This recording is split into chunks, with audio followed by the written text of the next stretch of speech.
Bonjour, donc ici je vais vous faire un petit rappel de ce qu'on a vu avec les compresseurs et les évaporateurs et notre cycle frigorifique. C'est un petit rappel vite fait pour remettre en tête un peu l'ensemble. Alors l'application frigorifique, un petit rappel.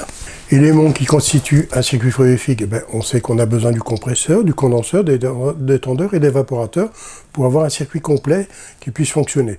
Le reste, c'est de la régulation. Le compresseur, on a les compresseurs hermétiques, semi-hermétiques et ouverts, comme on a déjà vu.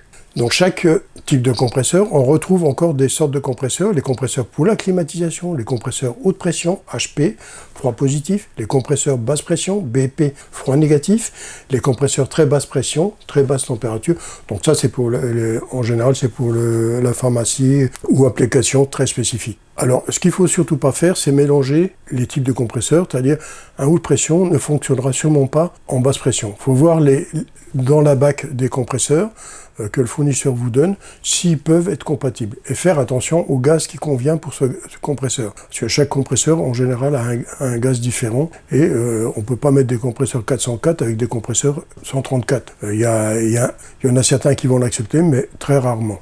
Okay, bon, faites attention au type de gaz, à la sorte de compresseur, et en plus de ça, regardez aussi la tension. Dans les compresseurs hermétiques, on a celui à piston qui est ici, on a le rotatif qui est ici, 1, 2, 3, 4, voire plus de palettes encore, et le compresseur scroll. Dans les semi-hermétiques, on a à piston, on a à vis et on a centrifuge. Dans les ouverts, de nouveau toujours à piston, ici à palette, donc vous voyez il y a beaucoup de palettes sur celui-ci, je crois qu'il y en a 8, si je ne me trompe pas, oui il y en a 8. Ici à vis. Le rôle du compresseur, le compresseur il aspire le gaz frigorifique à l'état vapeur froide surchauffée basse pression pour le comprimer et le faire ressortir à l'état vapeur chaude surchauffée haute pression. Dans le compresseur, nous avons des clapets basse pression qui s'ouvrent lors de la descente du piston.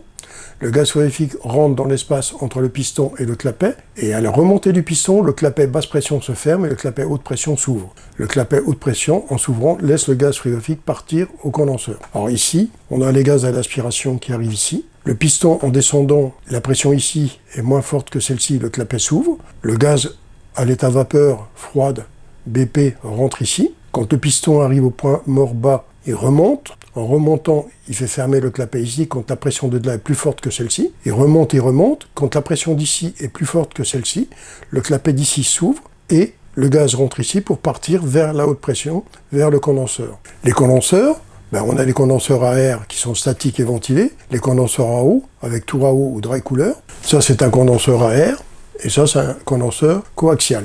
Rôle du condenseur, désurchauffe des vapeurs surchauffées, condensation des vapeurs désurchauffées, surrefroidissement des gaz condensés. Alors, ici, dans le condenseur, on a la désurchauffe, elle commence ici une petite partie. Ça, c'est en dehors du condenseur. Dans le condenseur, très grosse partie se désurchauffe pour arriver aux premières gouttes de liquide. On condense les liquides. Ici, à ce point-là, on fait un sous-refroidissement. Et le sous-refroidissement, là, ici, on part directement, parce que c'est un détendeur capillaire. Autrement, si on a des tendeurs thermostatiques, on aura une bouteille de liquide ici. Donc ça, on l'a déjà vu le circuit. Ici, vous avez l'évaporateur dans le détendeur. L'évaporateur, on évapore le liquide. Et ici, on arrive à la dernière goutte de liquide. On fait la surchauffe pour arriver à notre compresseur. Alors le détendeur, il y a plusieurs sortes de détendeurs, leur conception est très différente les uns des autres, donc nous ne rentrerons pas dans le détail de leur fonctionnement puisqu'on a déjà vu ça, des détendeurs. Le principe pour l'instant est de savoir qu'il est situé entre le condenseur et l'évaporateur. Le rôle du détendeur, comme son nom l'indique, est de détendre les gaz liquides sous refroidis grâce à sa restriction interne. Il permet au fluide frigorifique de passer de haute pression à basse pression. Ça, c'est le rôle du détendeur. Là, ici, un léger aperçu des détendeurs. Ici, c'est un détendeur capillaire. Ici, un détendeur thermostatique. Donc ça, on connaît bien son fonctionnement. Donc ici, on a la force F1 qui va être contre ces deux forces-là. Dès que cette force-là devient plus forte que ces deux forces-là, ça pousse, ça laisse le gaz liquide à rentrer. Il rentre dans l'évaporateur pour s'évaporer. Ici, le détendeur, pour qu'il soit bien réglé, il faut qu'on travaille entre 5 et 7 de Kelvin de delta T. Je vais expliquer. Donc ici, le manomètre qui est ici m'indique 2 degrés Celsius. Ce manomètre qui est ici m'indique la température du changement d'état d'ici. Si je mets le manomètre haute pression, il va m'indiquer le changement d'état ici. Donc ici, passage de l'état vapeur à l'état liquide. Ici, c'est le contraire, l'état liquide à l'état vapeur. Ici, on a 2 degrés. Ici, mon thermomètre près du bulbe m'indique 8 degrés. Donc 8 moins 2, ça fait 6. Donc j'ai 6 Kelvin, je suis dans la norme. Détendeur à flotteur pour l'industriel. Donc ici, on va avoir ce qu'on appelle un dôme. Ici, on va alimenter en liquide. Donc notre liquide va arriver d'ici. On va alimenter ici. Dès que ça sera plein, on va avoir le flotteur qui va monter, et le flotteur en montant va me boucher le trou ici, et dans le dôme ici, on aura le compresseur qui va aspirer les vapeurs pour aller rejoindre le compresseur. Donc le compresseur va aspirer ces vapeurs. En bas, dans le bas du dôme, on va avoir le liquide qui va descendre. Donc en général, il y a une pompe de circulation qui va envoyer le liquide dans les évaporateurs pour qu'ils se détendent. Le liquide détendu reviendra après dans le dôme, qui sera aussi aspiré par le compresseur. Et ici, cette partie-là aussi est aspirée. Alors les évaporateurs, il y a des évaporateurs statiques, ventilés, noyés. Statiques, ventilés, noyés. Donc ça, c'est un multitubulaire. Le multitubulaire, le voilà ici. Donc le fluide qu'on doit refroidir, eau ou glycol, ou autre process, on va rentrer ici, on va aller là, on va faire toute une chicane pour pouvoir ressortir ici, refroidi. Le gaz frigorifique, par contre, lui, va en sens inverse, donc à contre-courant. Lui, il est rentré là, lui, il rentre en bas. Il va faire ça, ça, ça, pour ressortir ici à l'état vapeur. On rentre à l'état liquide.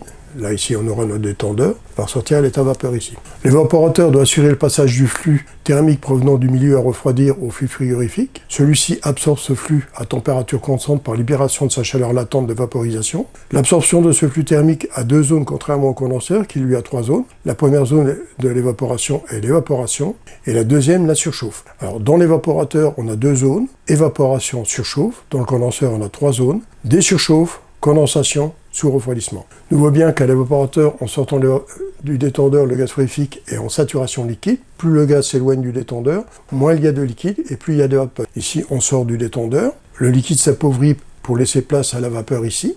Ici, on a la surchauffe et il va aller au compresseur à l'état de vapeur froide, BP. L'évaporateur est placé directement dans le médium à refroidir, c'est donc le fluide frigorifique qui s'évapore dans l'évaporateur pour faire un refroidissement direct. Que nous ayons une chambre positive ou une chambre négative ou une climatisation, la détente peut être directe. Donc ici c'est un évaporateur à détente directe, chambre froide ou chambre de congélation. Ici c'est une climatisation à détente directe. À partir du moment où le gaz frigorifique est ici, qui refroidit mon local, c'est à détente directe. Refroidissement direct, chambre froide à détente directe. Donc ici, on a un évaporateur. Ici, j'ai dessiné un cubique. Donc ici, on a notre compresseur. La ligne bleue, c'est l'aspiration. Ligne blanche, je comprime les gaz, je condense. Je vais à la bouteille de liquide. Je ressors en liquide ici pour aller rejoindre l'évaporateur où il y aura le détendeur à l'intérieur. En général, le détendeur, on le met à l'intérieur de l'évaporateur. On produit le froid. C'est à détente directe. Ici, les deux trucs vert, c'est les 2 pressostats. Les pressostats sont toujours mis au point haut du compresseur, jamais au point bas. Si vous mettez au point bas, vous allez avoir le tube d'alimentation du pressostat qui, lui, peut se remplir d'huile. Et ça, c'est pas bon. Donc, on le met toujours au point haut. Le cycle frigorifique, bon, on l'a déjà vu, mais 1, 2, c'est la détente, donc c'est mon détendeur. 2, 3, c'est mon évaporateur, l'évaporation et la surchauffe. 4, 5, la compression. 5, 6, désurchauffe. 6, 7, condensation.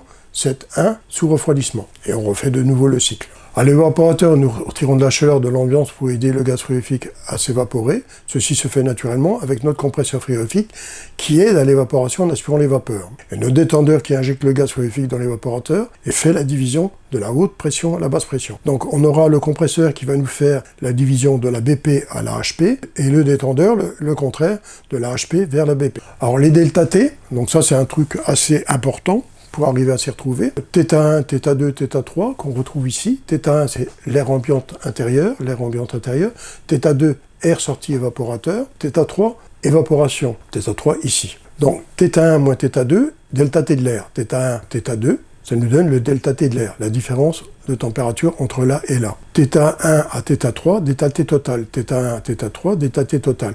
Donc ça, c'est le delta T total entre la température ambiante et la température d'évaporation. Ce qui nous permettra de régler quoi? Notre taux d'humidité. Au condenseur, on a θ4, θ5, θ6. θ4, θ5, θ6. θ4, c'est l'air entrant au condenseur. θ5, c'est l'air sorti au condenseur. Et θ6, c'est le gaz frigorifique qui se condense. Condensation, on le voit ici. Donc, θ5 moins θ4, θ5 moins θ4, c'est delta T de l'air.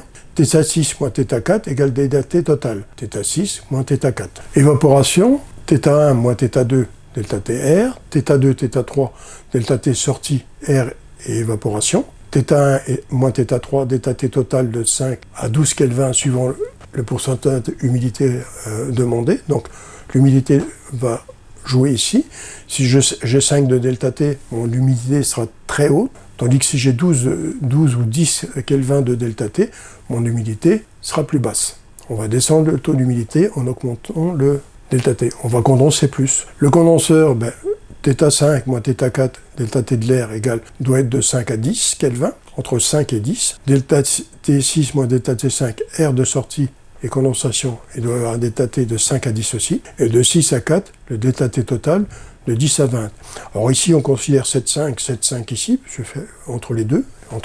Et c'est ce qui nous fait 15 de delta T au condenseur. Entre la température de l'air et la condensation, on doit avoir plus ou moins 15 de delta T. Donc ça veut dire 15 Kelvin. Alors la détente indirecte, la détente indirecte est tout simplement le refroidissement d'un caloporteur qui lui refroidira le médium à retirer de la chaleur. Caloporteur, fluide quelconque que nous refroidissons, et celui-ci, à l'aide d'un circuit hydraulique, va refroidir notre médium. Donc là, on ne parlera plus d'évaporateur pour refroidir notre local, on partira de batterie. Donc ici, c'est tout un groupe frigorifique, où il y aura condenseur multitubulaire et évaporateur multitubulaire avec un compresseur. Là, bon, ici, c'est la grosse taille. Ici, c'est un compresseur centrifuge. Notre condenseur ici, et ici, notre évaporateur, puisque lui est isolé. Donc le condenseur ici qui va aller rejoindre une tour à eau. On appelle ça un chiller. Donc à partir du moment où on refroidit de l'eau et que c'est l'eau qui va aller refroidir, on appelle ça en général un chiller. Donc ici c'est un petit rappel pour vous aider. De temps en temps, je ferai des petits rappels dans le cours. Bon, voilà, le petit rappel est fait. Je vous ai mis les delta T avec, ce qui est très important. Donc c'est une des parties les plus importantes de ce petit rappel. Pourquoi ? Parce que le delta T, des fois on connaît pas les delta T, jusqu'où on doit aller, ce qu'on peut se permettre. Donc là c'est les delta T qui sont très intéressants. On verra par la suite d'autres delta T, avec la climatisation et le froid par rapport au froid. Okay ? Allez, je vais vous laisser, à bientôt.